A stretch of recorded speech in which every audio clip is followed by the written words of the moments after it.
The vast expanse of space had never felt so small. As Captain Elena Rodriguez stood on the bridge of the Earth space vessel, HFY Harmony, she marveled at how quickly humanity had gone from gazing at the stars to navigating among them. It had been just 5 years since Earth had been invited to join the Galactic Federation, a coalition of advanced civilizations spanning the Milky Way. The invitation had come as a shock to most of humanity, who had long debated whether intelligent life existed beyond their planet. Now, as the Harmony cruised through the star-studded void, Elena reflected on the latest development in Earth's integration into the galactic community. The ship's communication panel chimed, signaling an incoming transmission from Galactic Federation headquarters. Captain Rodriguez, a melodious voice resonated through the bridge, accompanied by a holographic projection of Admiral Zixnara, a tall, willowy being with iridescent skin and eyes that seemed to contain entire nebulae. "I trust your journey has been uneventful so far." Elena nodded, her short-cropped hair barely moving in the ship's artificial gravity. "Indeed, Admiral. We're on schedule to reach the galactic capital in 3 standard days." "Excellent." Zixnara's expression shifted to what Elena had learned was the Luminian equivalent of a smile. "I'm transmitting the final details of the Cosmic Zoo initiative now. Please review them with your team and prepare accordingly." As the transmission ended, Elena turned to her diverse crew, a mix of humans and representatives from various Federation species who had volunteered for this unprecedented mission. "All right, everyone," she announced, her voice carrying a mix of excitement and apprehension. "Let's go over the plan one more time."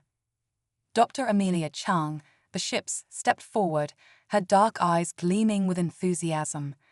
"The Cosmic Zoo initiative is the Federation's latest effort to foster understanding between member species," she began.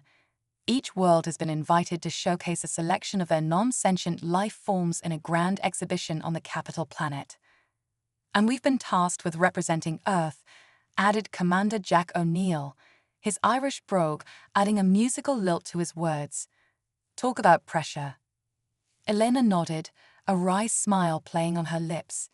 "Indeed, we're not just showcasing our planet's biodiversity, we're representing humanity itself. The animals we've brought with us are more than specimens, they're ambassadors."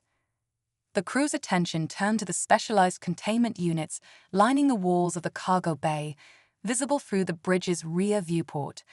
Each unit housed a carefully selected creature from Earth, chosen to demonstrate the planet's incredible diversity of life.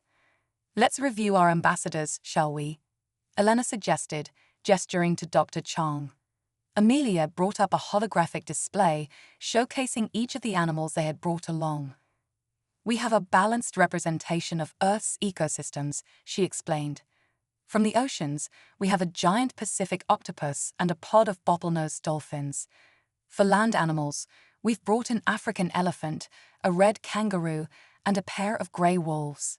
Representing the skies, we have a golden eagle and a flock of monarch butterflies." "Don't forget our smaller representatives," chimed in Dr. Rajesh Patel, the team's microbiologist. "We've also brought samples of various microbial life, including extremophiles from deep-sea vents and Antarctic ice." Elena nodded approvingly. "An excellent selection. But remember, it's not just about showcasing these creatures. We need to demonstrate how humanity has learned to coexist with such a diverse range of life forms, some of which would be considered extremely dangerous on other worlds." The crew exchanged knowing glances. Earth's classification as a death world by galactic standards was both a point of pride and a source of misunderstanding. Many Federation species found it hard to comprehend how humans could survive, let alone thrive, on a planet with such extreme environmental variations and potentially lethal fauna. "That's where you come in, Dr. Schneider," Elena said, turning to a tall, lanky man with wild grey hair. "Your expertise in animal behavior and human-animal interactions will be crucial."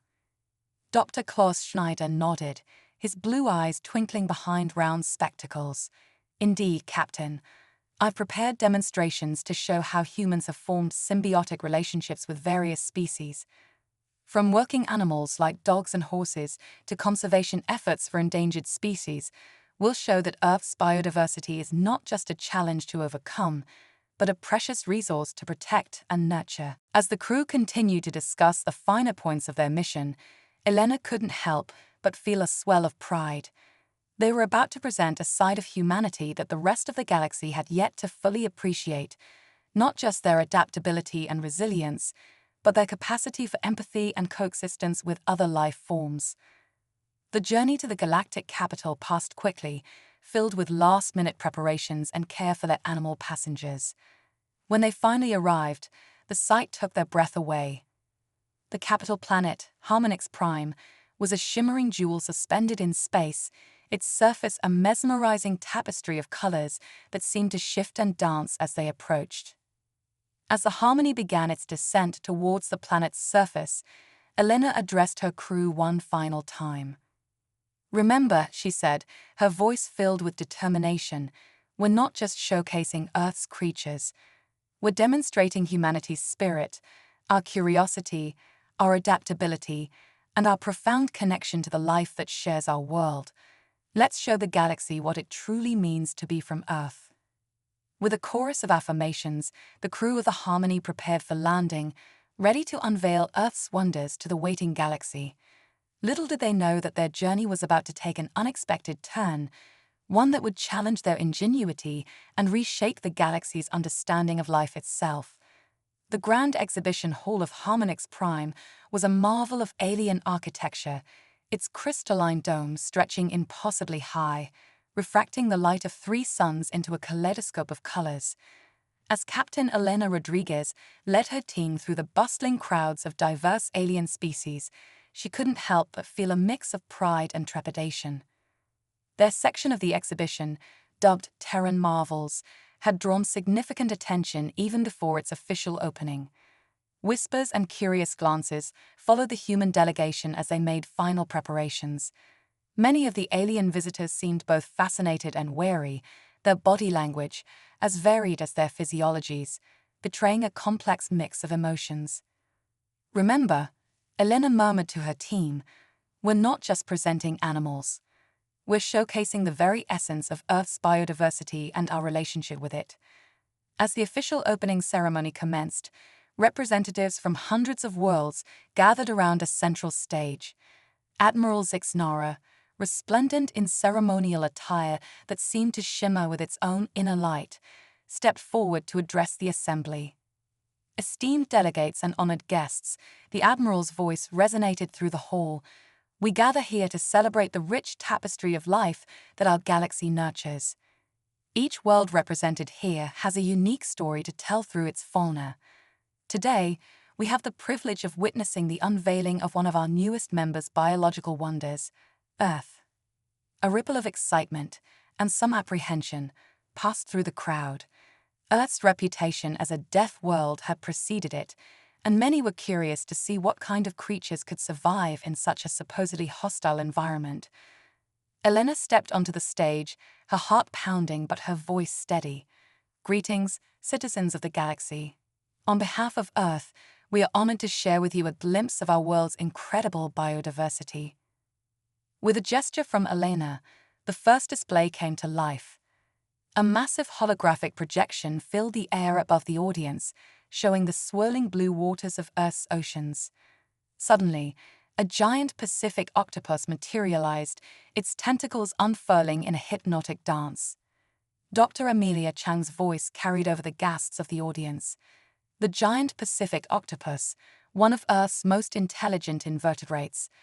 With problem-solving abilities and remarkable adaptability, it demonstrates that high intelligence can evolve in many forms. The hologram shifted, and now a pod of bottlenose dolphins leaped from the waves, their clicks and whistles echoing through the hall. "Dolphins," Amelia continued, "represent another path of intelligence evolution in our oceans. They possess complex social structures, use tools, and even have individual names for each other." The audience was captivated, but Elena noticed some delegates from aquatic worlds shifting uncomfortably. One, a squid-like being, raised a tentacle, You allow such powerful predators to roam freely in your waters. How do your aquatic cities survive? Dr. Klaus Schneider stepped in smoothly. An excellent question. You see, Earth's oceans remain largely wild.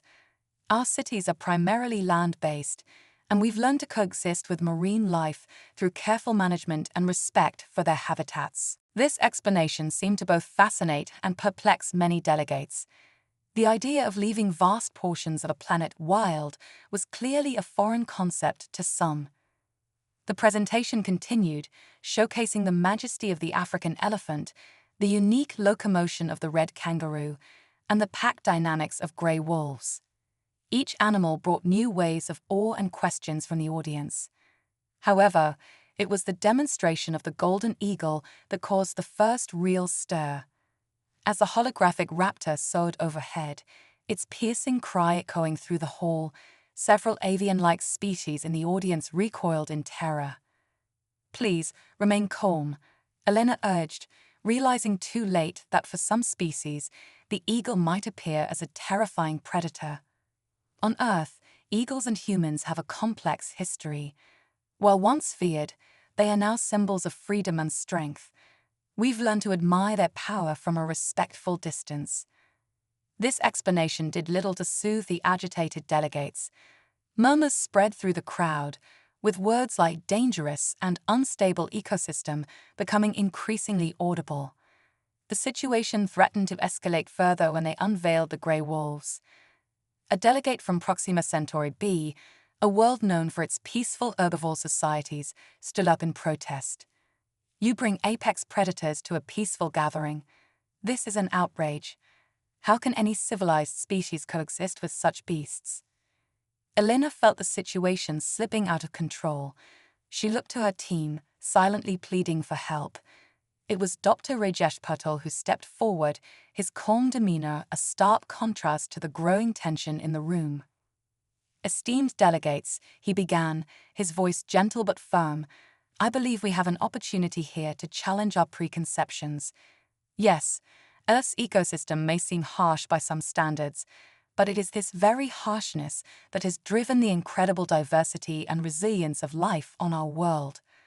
He gestured to the holographic displays, which now showed a montage of Earth's various biomes.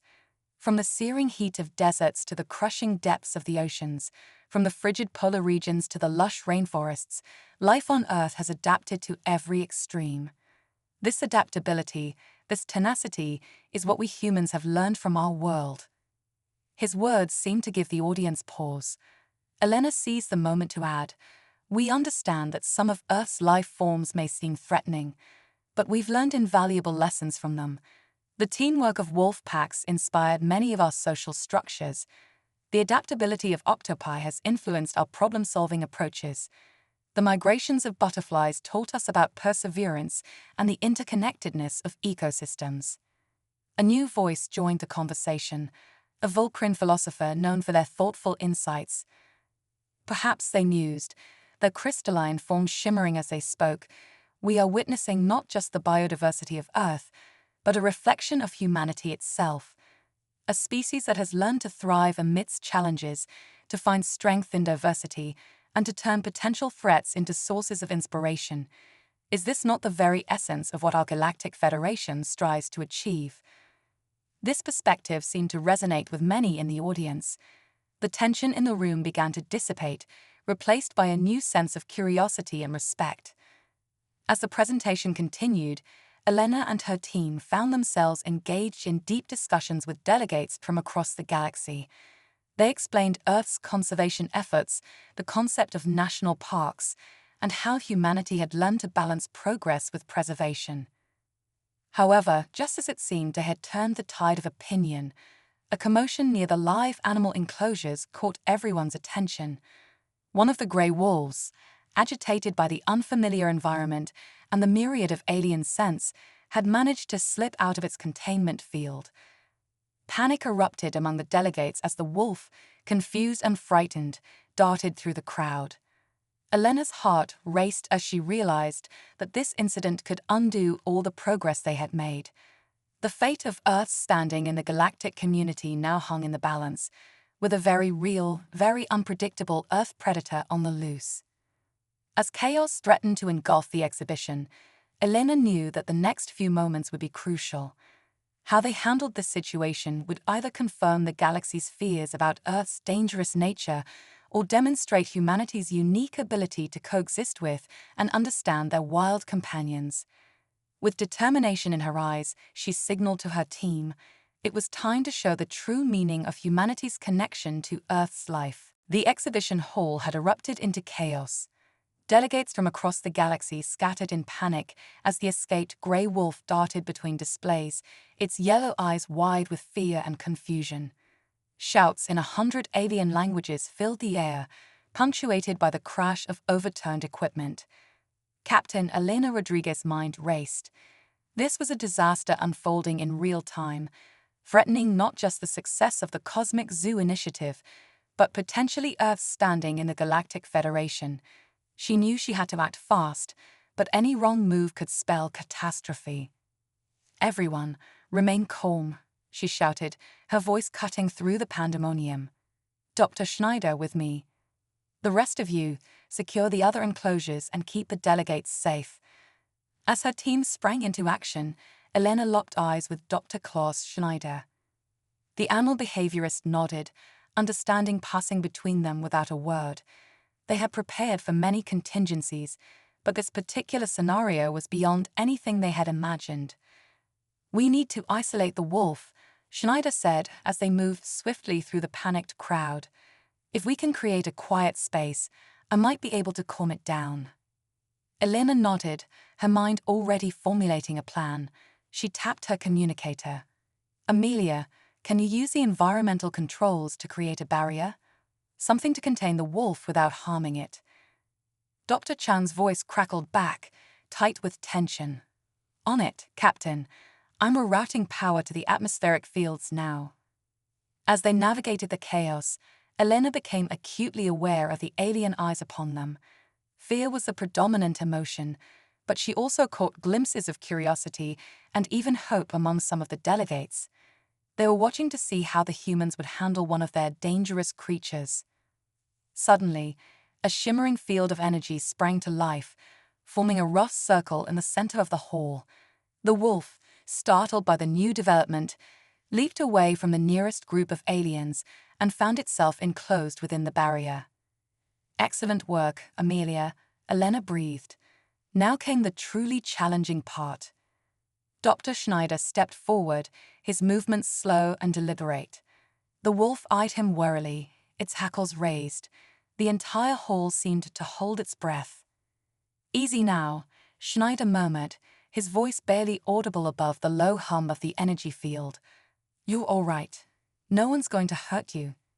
The wolf's ears twitched at the sound of Schneider's voice. Its eyes darted between the human and the array of alien faces peering through the energy barrier.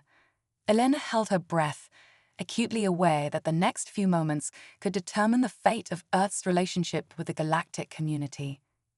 Schneider slowly reached into his pocket and pulled out a small device. Several alien delegates gasped, likely expecting some kind of weapon. Instead, a soft, melodious sound began to emanate from the device, the recorded howls of the wolf's pack back on Earth. The effect was immediate. The wolf's posture changed, its ears perking up in recognition. It tilted its head, listening intently to the familiar calls. "That's it," Schneider murmured, taking a careful step forward. "You're not alone here. We're all a long way from home, aren't we?" As the doctor continued to speak softly to the wolf, Elena became aware of a change in the atmosphere of the hall. The panic was subsiding, replaced by a hushed sense of wonder. Delegates who moments ago had been fleeing in terror were now watching the interaction with rapt attention. Gradually, the wolf's tension eased. It sat down, still alert, but no longer poised to flee. Schneider, moving with practiced care, knelt down to the wolf's level. "Captain," he said quietly, not taking his eyes off the animal, "I think we're ready to try something a bit unorthodox." Elena nodded, trusting her colleague's expertise. "Do what you need to do, Doctor." Schneider spoke into his communicator. Rajesh, bring me the neural interface. It's time to show our guests what we really mean by coexistence. Dr. Patel arrived moments later, carrying a sleek headband-like device. As he handed it to Schneider, excited murmurs rippled through the crowd of delegates. Ladies, gentlemen, and distinguished beings of all designations, Elena addressed the assembly, her voice carrying a mix of authority and wonder. What you're about to witness is the culmination of decades of research into interspecies communication. This neural interface allows for a rudimentary sharing of emotional states between humans and animals. Dr. Schneider will now attempt to establish a connection with our wolf friend. As Schneider carefully placed the device on his head, the entire hall seemed to collectively lean forward. The interface hummed to life, small lights blinking along its surface. For a moment, nothing seemed to happen. Then, Schneider gasped softly, his eyes widening. The wolf's ears pricked forward, its gaze locked on the human before it. Remarkable, Schneider breathed. I can feel its confusion, its loneliness, but also its curiosity. He extended a hand slowly, palm up. We're not so different, you and I explorers in a strange new world. To the astonishment of all present, the wolf inched forward and gently pressed its nose into Schneider's palm. A collective gasp echoed through the hall, followed by a wave of excited chatter. Elena saw looks of awe, disbelief, and dawning understanding on the faces of the alien delegates. Admiral Zixnara glided forward, that iridescent form shimmering with what Elena had come to recognize as intense emotion. Captain Rodriguez, they said, voice filled with wonder, I believe we have all just witnessed something truly extraordinary. This demonstration of interspecies empathy and communication, it's unprecedented in the annals of the Galactic Federation. Elena nodded, a sense of pride swelling in her chest. This is the essence of humanity's relationship with Earth's life, Admiral.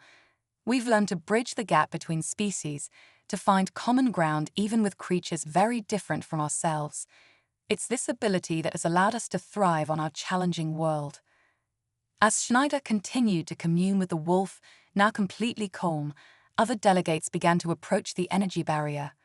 Questions poured forth about the neural interface technology, about Earth's history of animal domestication, about the principles of conservation that allowed humans to coexist with potentially dangerous species. Elena and her team found themselves at the center of a whirlwind of scientific and philosophical discussions. The Vulcan philosopher who had spoken earlier approached, their crystalline form pulsing with excitement. Captain, they said, I believe we have all underestimated the depth of Earth's contribution to the galactic community. This ability to forge connections across species boundaries, it could revolutionize our approach to interstellar diplomacy and ecosystem management. As the day wore on, the initial disaster transformed into a triumph. The wolf was safely returned to its enclosure, but not before many delegates had the opportunity to observe it up close, guided by Schneider's expertise. The Earth exhibition, once viewed with trepidation, became the focal point of the entire Cosmic Zoo initiative. In the days that followed, Elena and her team were inundated with requests for collaboration, cultural exchanges, and further demonstrations of Earth's unique approach to wildlife interaction. Proposals for joint research projects flooded in, with many Federation species eager to learn from humanity's experiences. As the Cosmic Zoo initiative drew to a close, Admiral Zixnara called for a special assembly. Standing before representatives from across the galaxy, they made a historic announcement. In light of the remarkable insights and capabilities demonstrated by our colleagues from Earth, the Admiral declared, the Galactic Federation hereby establishes the Interspecies Harmony Initiative. This new program will be dedicated to fostering understanding and cooperation between all forms of life, sentient and non-sentient alike. And we can think of no better leaders for this initiative than our friends from the Blue Planet that has already taught us so much about coexistence. As applause filled the grand hall, Elena looked at her team, seeing her own mix of pride, exhaustion, and excitement reflected in their faces. What had begun as a simple showcase of Earth's wildlife had blossomed into something far greater, a new chapter in galactic history with humanity at its heart. Later, as the Earth delegation prepared for their journey home, Elena stood at a viewport, gazing out at the glittering expanse of the galaxy. She felt a presence beside her and turned to see Dr. Schneider, a thoughtful expression on his face. "You know, Captain," he said quietly, "when we first received this assignment, I thought we were just going to show off some interesting animals. But we've done something far more important. We've shown the galaxy what it truly means to be human, our capacity for empathy, our drive to understand, our ability to find kinship in the most unlikely places." Elena nodded, a smile playing on her lips. "We came here to present Earth's creatures to the stars, Klaus. Instead, we've presented the stars with the very essence of humanity." As the HFY Harmony prepared for departure, Elena couldn't help but feel that they were leaving with far more than they had arrived with. They had come seeking understanding and acceptance. They were returning with a galaxy full of new possibilities, new friendships, and a newfound appreciation for the unique perspective that Earth and its inhabitants brought to the cosmic community. The ship's engines hummed to life, and as they lifted off from Harmonix Prime, Elena knew that this was not an end, but a beginning. Earth's journey among the stars was just getting started, and the lessons learned from their wild companions would light the way forward.